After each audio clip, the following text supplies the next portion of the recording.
Today, I'm joined by Chris Hossfeld. Chris is a 27-year U.S. Army veteran and founder of Barrel Strength Leadership. He teaches leadership by taking teams to historic battlefields like Normandy and Gettysburg to study what real command looked like when the stakes were the highest. Now, this isn't a keynote speech or workshop. It's an immersive training ground in lived experience. Chris has led global leadership sessions for the 101st Airborne Division and executive teams across Europe and the US. And I am excited to have him on the show to learn from his unique experience. So, Chris, welcome to the show. Thank you. Thank you for having me, John. Yeah, it's great to meet you. And I'm excited to talk about what you're doing in leadership because I think it's very unique and your approach is something that really stands out. So, let's get into it a little bit. What inspired you to start Barrel Strength Leadership, as I introduced that your company, and then take leaders out to these battlefields like Gettysburg, Normandy, and others to teach them leadership lessons? Where did that come from? So, I think that leadership is dynamic. It's personal and something to really develop in others. And I really hated 1 over 1,000 person PowerPoint lectures, or trust falls.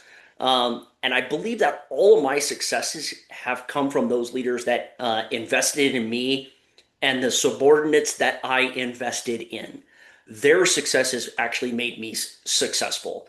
And so, having led at the small unit, about 30 people, up to almost 2,000, I realized that the time that I spent talking with subordinates and investing in them, how I think, what information I need, how I communicate, what I'm communicating, was really impactful.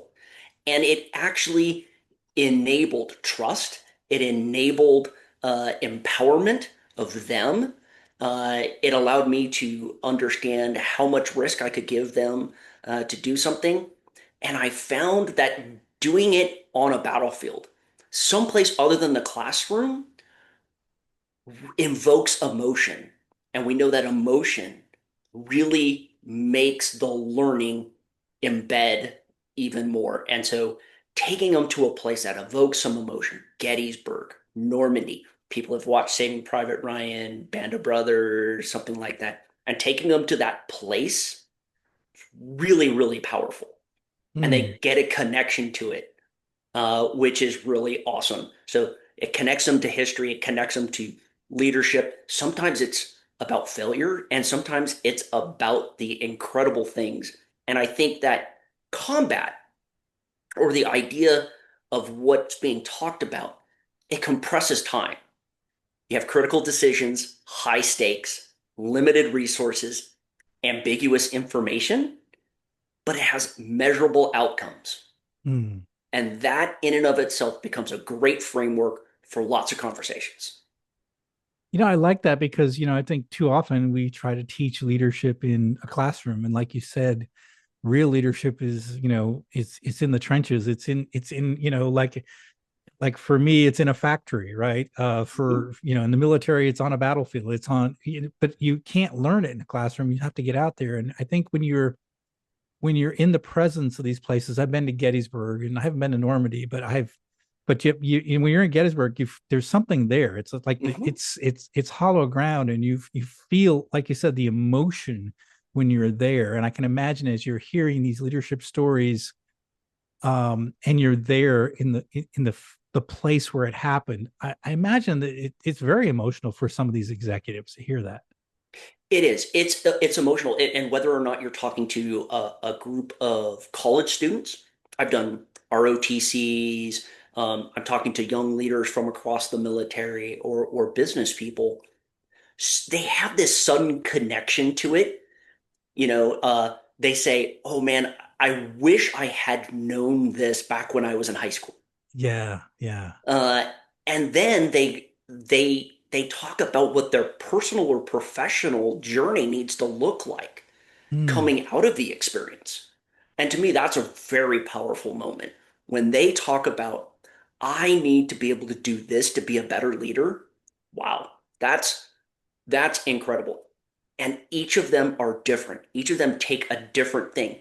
It may be from the first stop, it may be from the last stop.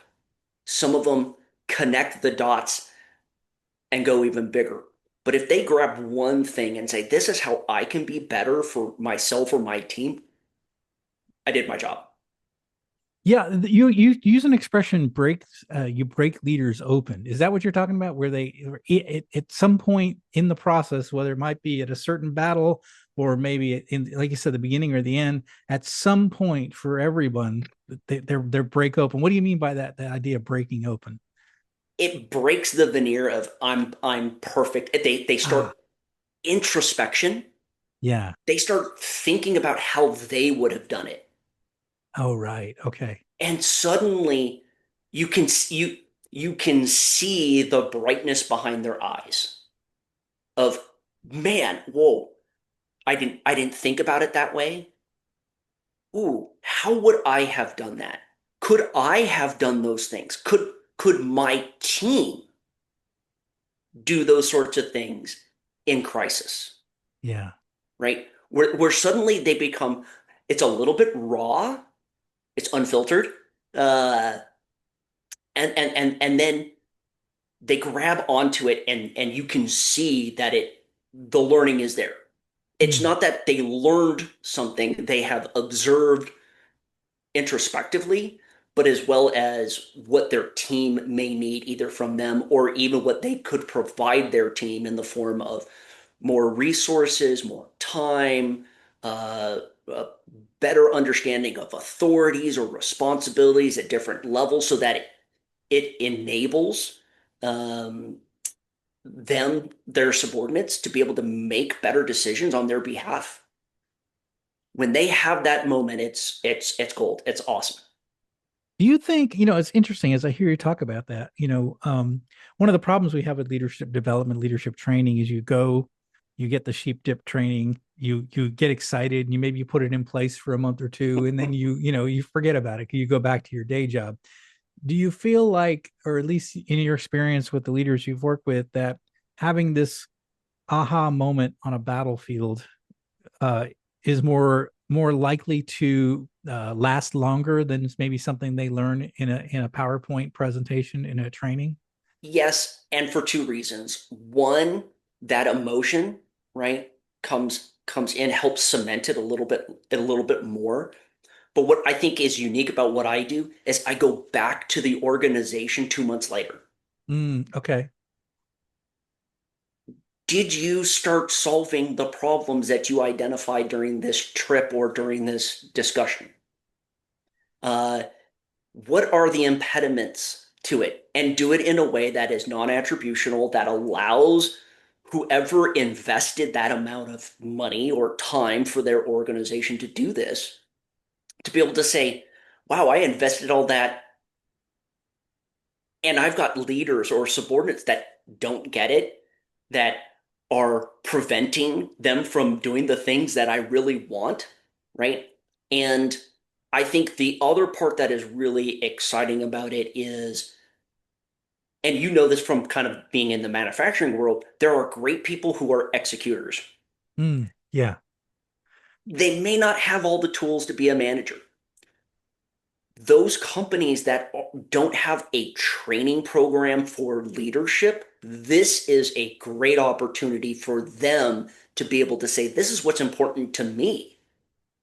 So if the leader goes with this group, I can provide a historical framework, my own sort of idea of what is the problem or the challenge or the uniqueness of the situation, how it can relate to business or in a military example, and then give that leader the opportunity to say, yes, and these are the things that I pull from it.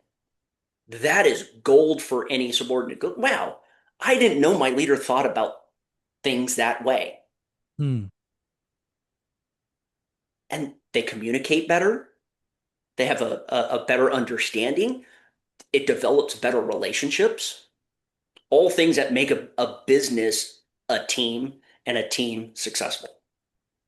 Yeah, that makes a lot of sense. I like that idea of, experiencing it together, because then you learn jointly. And so I always think that, and you know this from the military standpoint, one of the reasons we coalesced as a team is we went through things together. Like good times and bad times, and sometimes the bad times really were bad, and the good times were pretty good. But we were together through it all, and so we bonded because we had that shared experience. And that's why it was always tough when people left a unit and you had new people come in, they hadn't had that same moment. So I like the idea of doing this together with a management team, because now you sort of experience together, not just, well, one person on the team experienced it and the rest don't understand where they're coming from. So that makes a lot of sense to me. How are you? How do you see the translation of these lessons, these combat lessons, and how they kind of translate into the business world? So you might be in a corporate world, a startup world. The stakes are different. I mean, we're not talking necessarily life or death, but still the pressure is high. Ambiguity is there. So what are some of some of these lessons and how they translate? Okay, so you've been to Gettysburg. A lot of people don't really understand kind of what happens across each of the different days. But I can ask a question. How many of you have worked for a toxic, absent, or politically appointed leader above you? Right? And the hands can go up. My name is Chris. I'm a Right. victim of this. And say, okay, what did that do to your organization? Then I can give an example of how those relationships resulted in failures, problems, them not being able to bring together, and then ask the very leading, wonderful question. How do you recognize toxic, absent, or politically appointed leaders that are your subordinates? Mm, We know what happens when we've been the victim. How do you recognize it in your organization? You know what it did to your organization when you were the subordinate. And then you can ask, do you have an opportunity or do you have someone who can tell you that? How do you recognize that? What are the indicators in your organization that you have a toxic or absent leader? Because sometimes toxic leaders get results, but mm, you don't know what it's doing to their team until you start seeing people depart. What if you could develop a system or a process or what information you need to know before that happens? Okay, let's discuss that. And then people start bringing out, oh, this is how we dealt with this. This is how I saw one boss in one job, or in this case, be able to work through that. Then suddenly everyone else goes, oh, and they start piling on and they start learning from each other, which is really, I think, a more powerful version than me telling them, well, this is what you have to do. yeah, I like that. It makes a lot of sense. And one of the things you touch on right there, I think is really important. And listeners, I hope you caught that. Is oftentimes it's a perspective, right? So as the leader, and we're looking at a subordinate leader, right? We look at the results. Do they get the results? And we often don't ask the question of how they get results, right? And so the leaders that get results usually get promoted, and we don't necessarily look into the process by which they get the results. But yet, if we ask their people how they got the results, then we start seeing how they act as a leader, right? You mentioned Or their talk, peers. or their peers, right? And Ooh. the peers would know as well too. I mean, Mhm. they will know the stories. They will have heard the stories. And so it's really interesting, because I think what ends up happening is we see in organizations, you start seeing these toxic bosses keep getting promoted, and you're wondering why. Well, it's because that the perspective is the boss just sees the results and they assume everything is great underneath without doing that extra work, like you're saying, to actually ask the question. And sometimes that is all they need, is to realize they need to start asking that question, even if it's an imperfect question for their organization. Right. Yeah, I love it. That's such an important part, is the perspective. And I think that's really interesting, because what we say, like, what's the greatest boss you ever worked for? You might be able to say that, but was that same boss, the greatest boss you ever worked with, was he considered a great leader by the people that he worked for? And sometimes it's not the case, because they might put a lot more emphasis in taking care of their people, right? And whereas that wasn't encouraged in their organization. So I've seen leaders. I've worked for people where they didn't like the fact that I spent time with people, and I got to know them and built relationships. They thought it was a waste of time. So yeah. Yeah, absolutely. And I will absolutely say up front, my name is Chris, and I have failed more than I have been successful. But I think it's that introspection to say, in certain cases, I was really good at that. In other places, in other jobs, I wasn't. Hmm. And then you can ask why. Is it because they're uncomfortable? Do they not feel trained?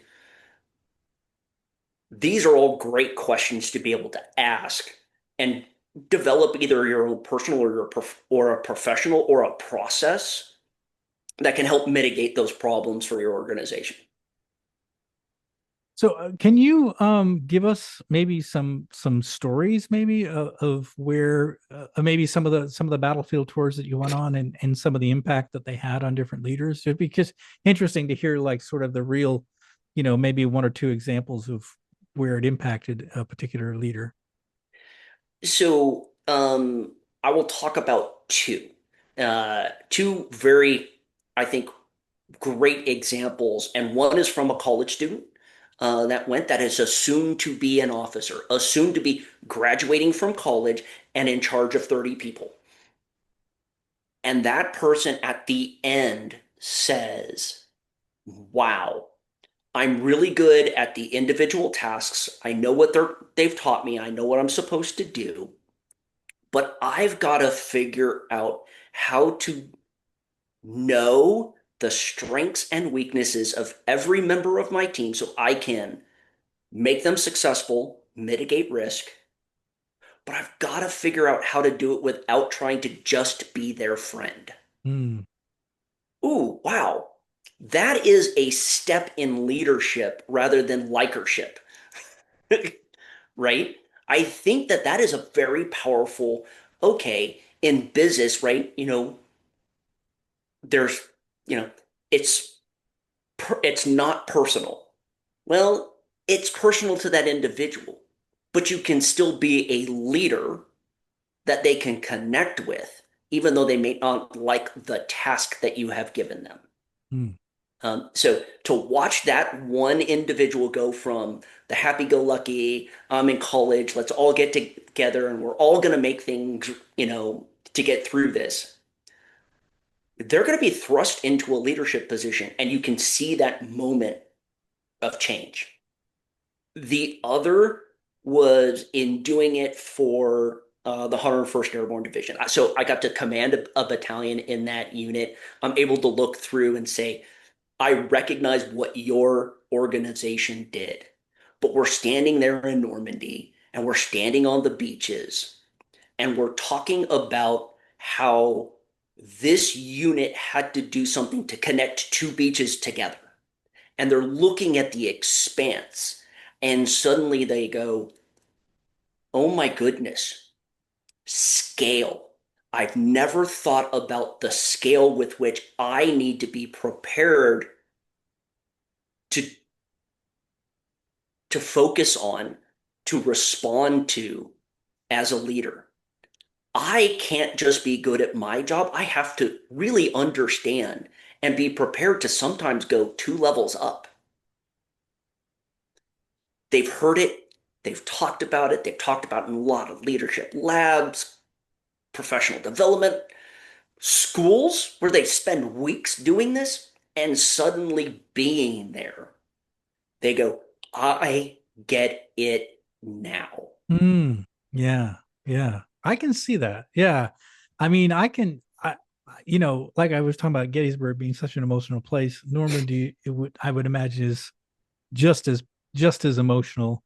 And seeing those beaches, and like you said, the expanse of the beaches, these are not Mhm. small places. And to think, you've got a lead in this chaos, that is happening around you, where, and you've got an objective to take, and yet, like, you were saying earlier, the information, you're not getting good information. It's complete chaos. Yeah, the scale of it, I think, is probably the thing that would probably hit people a lot. I'd It, imagine, it sitting on that really windy beach. does. Yeah. Yeah, the scale, and then I would say that something that we've talked about in the military a lot that gets lost, I think, in the business world is task versus purpose. Hmm. Okay. we have a task to do, but there are 15 different tasks that we could do that still accomplish our purpose. Mm, How do you respond to changing conditions to still achieve the purpose? That comes with an understanding of scale, understanding of the different things that need to happen, how it fits together. That actually, I think, empowers subordinate leaders when there is chaos, when there's ambiguity in information, to make a decision that other people may not be willing to make. mm. Interesting that you're saying this because it got me thinking a little bit. One of the things that, I was a Cold War submariner, and so we were going up against the Russians, the Soviets. And one of the things that the Soviets, the rumor was the Soviets hated going up against us because Americans we were unpredictable. Like we didn't know exactly what we would do, but yet we knew exactly what they would do because they always followed a similar process every time. In other words, they were clearly dictated what the rules of, how to fight. Whereas and I think to your point, you're talking about like we know the general purpose of what we're trying to do, but we allow our commanding officers to have some freedom in that, and it drove the Soviets mad because they didn't know exactly what we would do at any point in time. We were Yeah. cowboys, and we were unpredictable, but I think that was our strength, the fact that we allowed our commanders to have some level of independence so long as they're accomplishing the task and getting the mission done. Is that what is that a little Yeah. bit of what you're talking about? Yeah, the US has a doctrine, but the Yeah. problem with the US is they never follow it. It's Uh, exactly it. Yeah, yeah, exactly. Yeah. and Yeah. so I think that that is a good sort of understanding in that in today's technology-driven world where AI may be pumping out an answer, that doesn't provide a lot of freedom. That is a very much if this and this, then do this as sort of an output. A thinking, you know, a thinking leader who can take in what generative AI gives them, what the people they're seeing around them, and using their intuition to do things that may not make sense in the moment, but actually achieves the purpose of the company or the organization, that's really powerful. That allows them to do things and do things, it allows them to be more agile, but I think it also allows them to find and exploit success and mitigate problems as they arrive because they're not so focused on, well, if this, then I'm going to do this, then I'm going to do this. It's great to provide a framework for how you make decisions, but what if that's going to actually drive and continue to push disaster Right. for your Right. organization? Yeah. So, again, it's about critical thinking skills. Like how do you think through problems, and not following a cookie cutter approach to It's the handling an it's the issue. great combination of critical and creative thinking, Yeah. Yeah. I like that. right? Yeah. Can I think through all the inputs? What are the potential outputs from a very critical thinking model, but then put things together in new and innovative ways that mark yourself different than your competition in the business world. Mm. Yeah, that makes a lot of sense. I love that. I think that if you can, I think the idea of critical thinking and also creative thinking is we're going to need more of that. I think as we're moving forward, right? Too much of the world is going to be, AI driven, and I think what's going to really stand out is people that are more creative and more, critical thinking, and they're questioning the AI model, right? And If going in they a different understand direction. how it Yeah. was built, then they can Yeah. understand the limitations of it. Then they can Right. use creative thinking to get beyond those limitations. Yeah. Yeah. Oh, I love that. I love that. Are there any particular military leaders that that you like to highlight when you're doing these tours? Ones that are either cautionary tales or ones that have made good decisions? Are there any particulars that stand out when you're doing these Yeah, so tours? I like to actually bookend the differences between a very tactical leader Okay.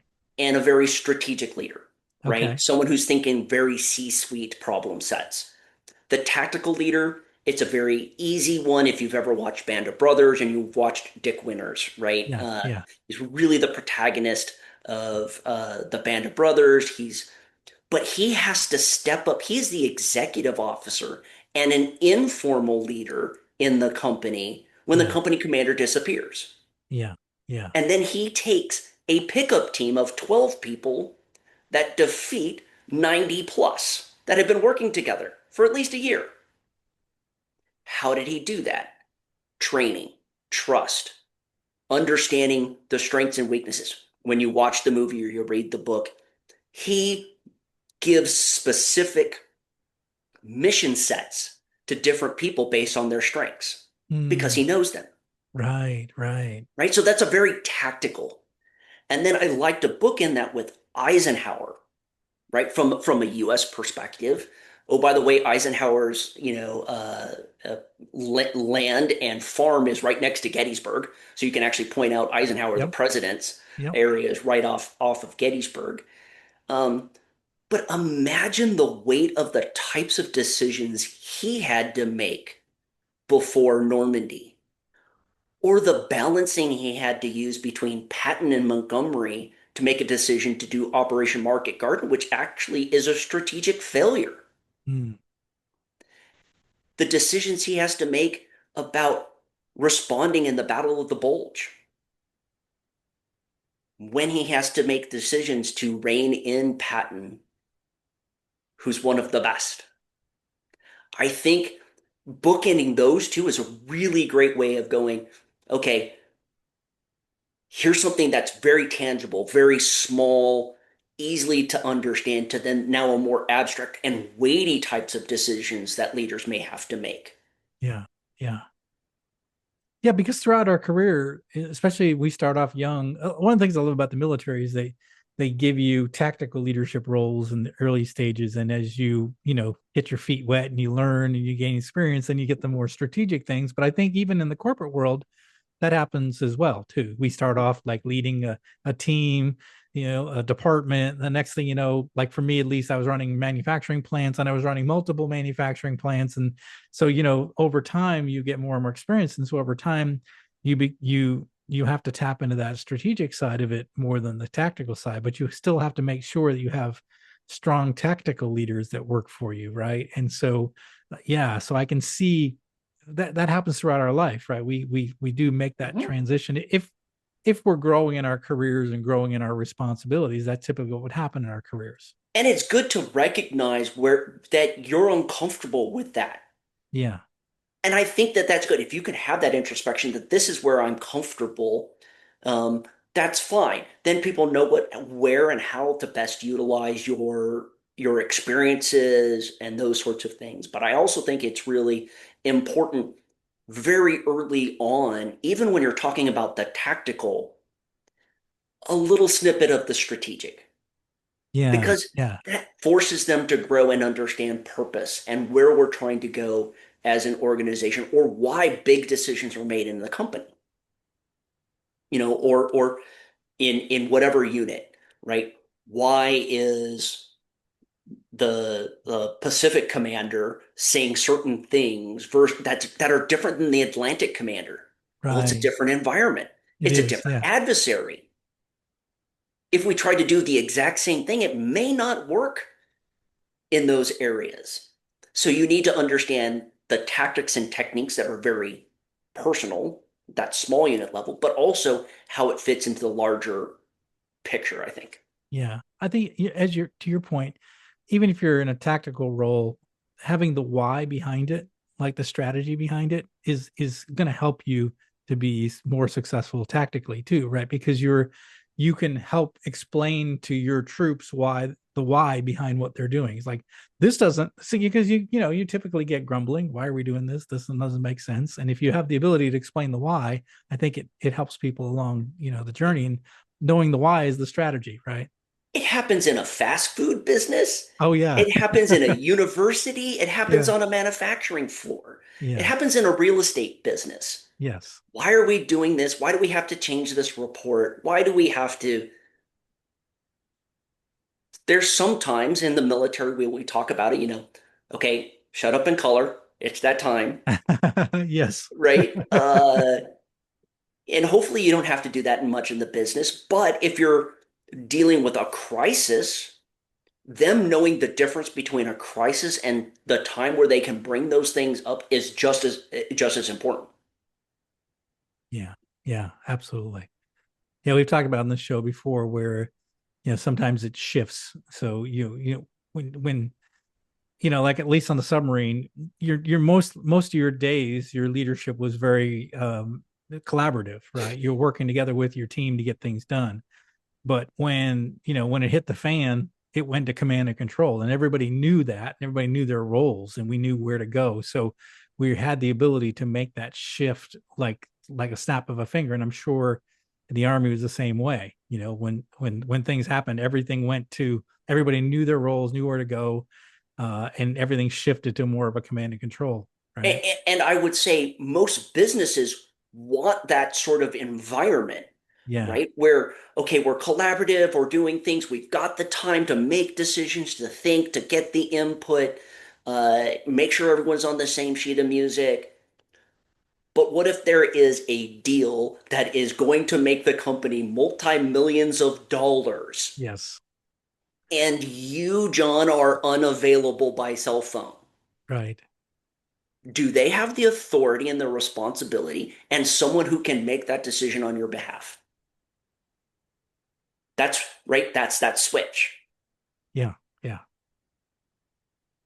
And those things, I think, allow people or allow an organization to really find not only success, but find opportunities for success.